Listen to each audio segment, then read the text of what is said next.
मैं आप सबसे भी कहने के लिए आया हूं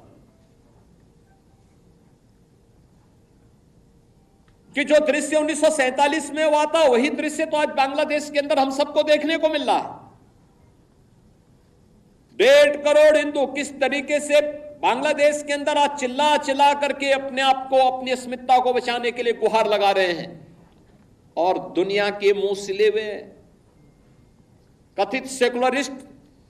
भारत के अंदर भी इनके मुंह सिले हुए एक भी शब्द इनका नहीं निकल रहा है, क्योंकि उनको भय है कि अगर इन निरीह कमजोर लोगों के पक्ष में इन्होंने आवाज निकाली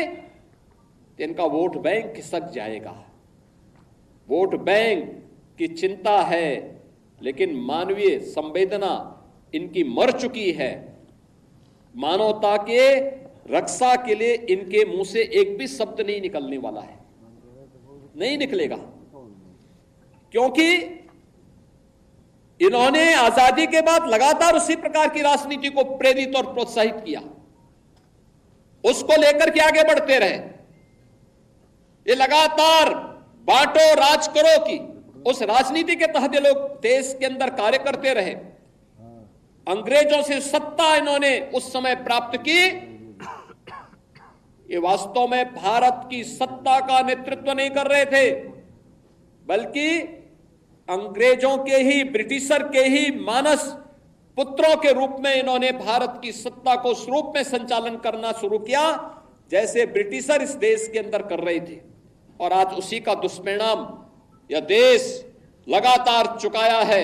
अखंड हिंदुस्तान चुकाया है। लेकिन हमारा संकल्प है, महर्षि अरविंद ने जो 1947 के पहले उद्घोषणा की थी, आजादी की त्रास, देश की विभाजन की त्रासदी आजादी के मिलने के बाद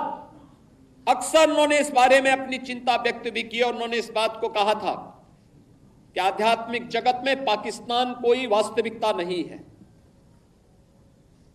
या तो उसका भारत में विलय होगा या पाकिस्तान इतिहास से समाप्त होगा, हमेशा के लिए समाप्त होगा।